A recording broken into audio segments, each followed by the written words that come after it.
Salve saudara-saudariku yang terkasih, kembali bersama saya Pastor Postinus Gulo WC. Pada kesempatan ini, saya kembali membahas satu pertanyaan dari umat yang disampaikan kepada saya melalui akun TikTok saya. Sebenarnya pertanyaan ini sudah saya jawab juga di dalam akun TikTok saya, Postinus Gulo WC.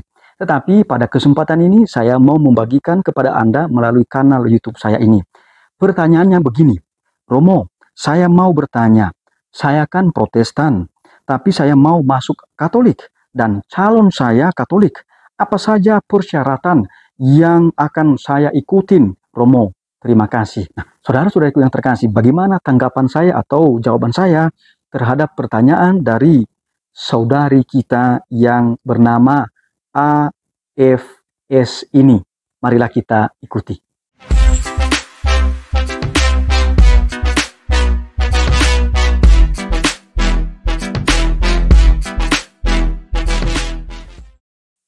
Saudari AFS yang baik, terima kasih bahwa Anda punya niat mau masuk menjadi anggota gereja Katolik.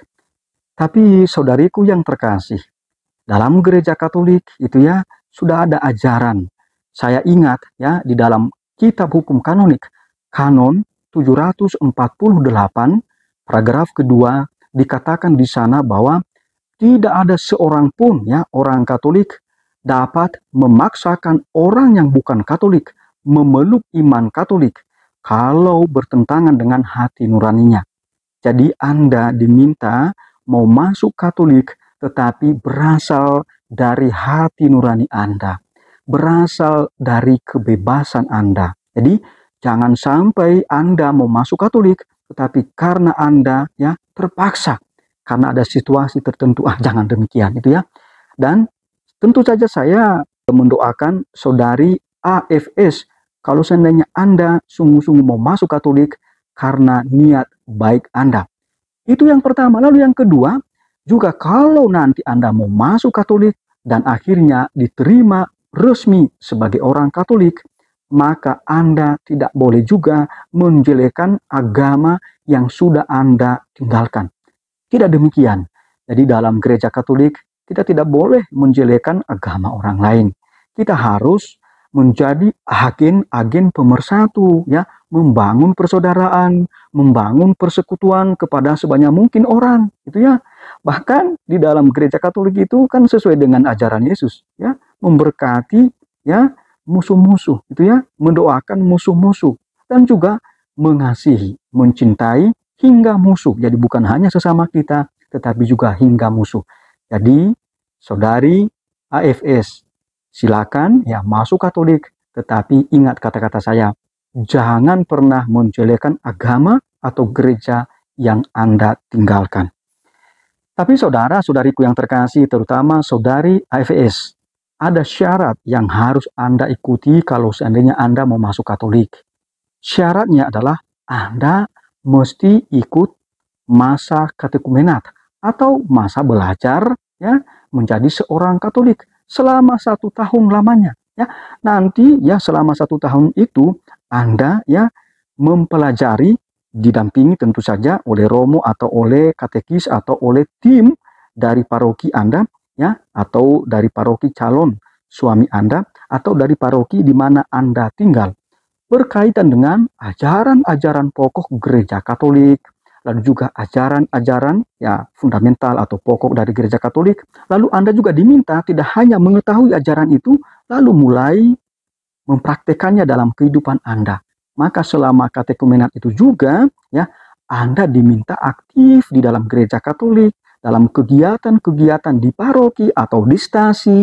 Lalu juga Anda diminta untuk ikut perayaan Ekaristi, kendati ya Anda belum boleh menerima tubuh dan darah Kristus di dalam perayaan Ekaristi, tapi Anda ya perlu ya hadir di sana supaya mengetahui, supaya mulai mengalami seperti apa kehidupan gereja Katolik itu ya, umat Katolik itu seperti apa kehidupan mereka. Jadi Anda diminta tidak hanya mengetahui ya gereja Katolik itu seperti apa, ajarannya seperti apa, imannya seperti apa, tetapi justru Anda diminta untuk menghayati dan mewujudkannya di dalam kehidupan Anda.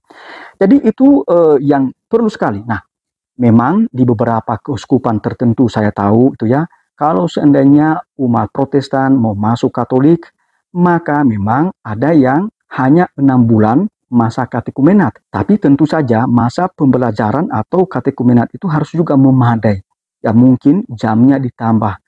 Memang nanti masanya atau durasi waktunya berkurang, tetapi ya materi yang disampaikan ya tetap sama, ya tetap memadai. Jadi itu yang harus diperhatikan di dalam ya proses untuk menjadi seorang Katolik. Nah, saudariku, kalau seandainya Anda sudah selesai ya mengikuti masa katekumenat, tentu saja nanti ya bertemu dengan romo paroki atau tim tertentu. Lalu mulai melihat apakah Anda memang layak menjadi seorang Katolik.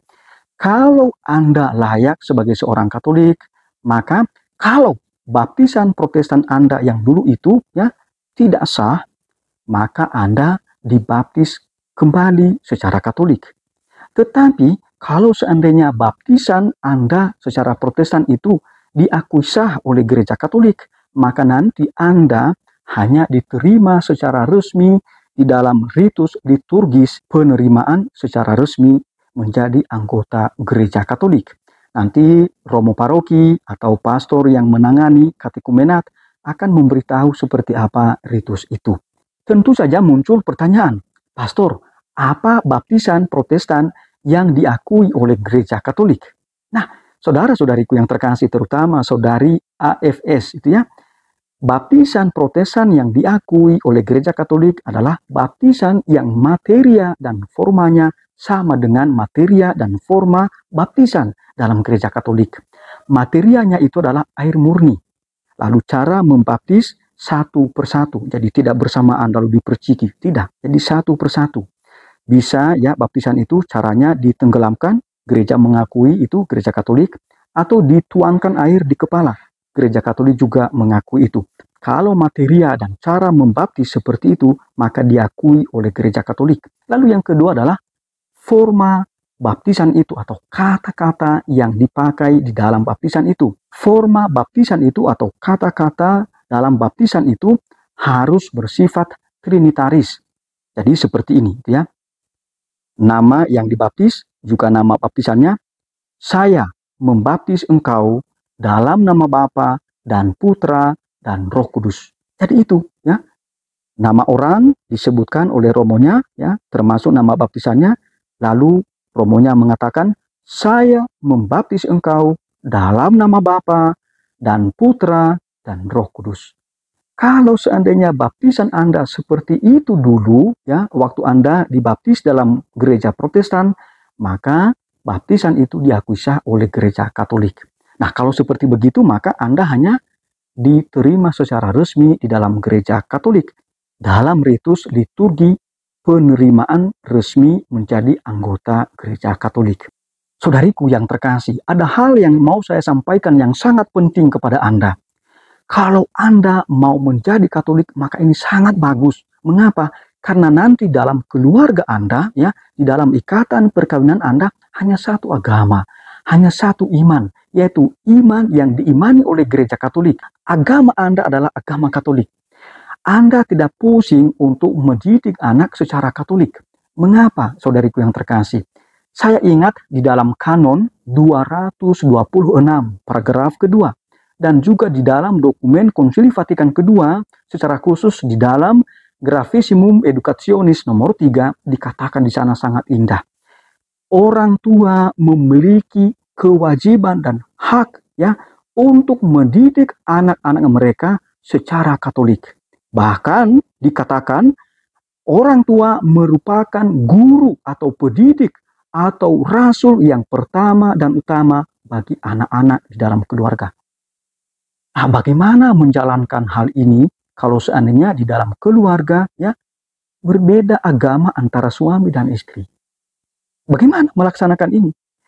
Pendidikan itu tidak hanya pendidikan formal, tetapi justru pendidikan informal ya, tindak tanduk, apa yang dikerjakan, apa yang dilakukan, bagaimana peri kehidupan orang tua ditiru oleh anak-anak, bagaimana suasana keimanan di dalam keluarga dialami oleh anak. Kalau dalam keluarga misalnya Yang satunya berdoa dengan dimulai tanda salib, yang lainnya tidak. Anak-anak sudah mulai melihat perbedaan. Atau datang ke gereja Katolik, lalu yang Katolik berlutut, yang Katolik aktif, yang Katolik menerima komuni, yang Katolik ikut bernyanyi. Orang yang bukan Katolik tidak melaksanakan itu. Lalu anak-anak mulai bingung. Ini kenapa papa mama saya berbeda satu sama lain. Jadi itu pengaruhnya nanti kepada anak-anak. Maka sekali lagi sangat bagus kalau saudari AFS memilih untuk menjadi seorang Katolik. Tapi sekali lagi jangan pernah menjelekkan agama yang akan Anda tinggalkan. Lalu hal lain ya yang terakhir yang mau saya sampaikan. Kan Anda tadi mengatakan bahwa rupanya Anda sedang berpacaran dengan seorang Katolik. Nah, saudariku yang terkasih, sekali lagi, coba Anda pikirkan sungguh-sungguh. Apakah Anda sungguh-sungguh menjadi seorang Katolik karena datang dari hati nurani Anda, dari kebebasan Anda? Kalau iya, maka ini pesan saya kepada Anda. Tolong gunakan masa pacaran ini sebagai persiapan untuk melanjutkan ke tahap berikut, yaitu perkawinan. Anda diminta untuk saling mengenal satu sama lain, ya. Dengan begitu Anda mengambil komitmen untuk membina ya keluarga Katolik. Ya. Dalam gereja Katolik ada ajaran yang menyatakan begini, keluarga itu merupakan ya gereja rumah tangga atau miniatur dari gereja. Mengapa?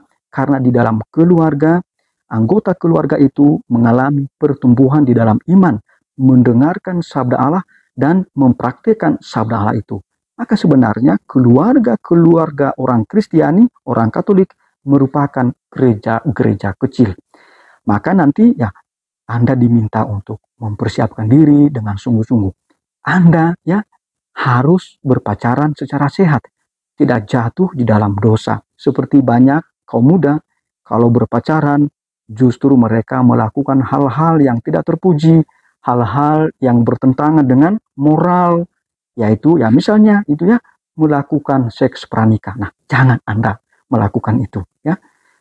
Anda diminta untuk ya membina relasi pacaran yang sehat sebagai putri Yesus Kristus, sebagai putra putri Yesus Kristus ya. OMK kita putra dan putri Yesus Kristus. Kalau Anda juga berpacaran ya, Anda mesti ya berjuang berpacaran secara sehat.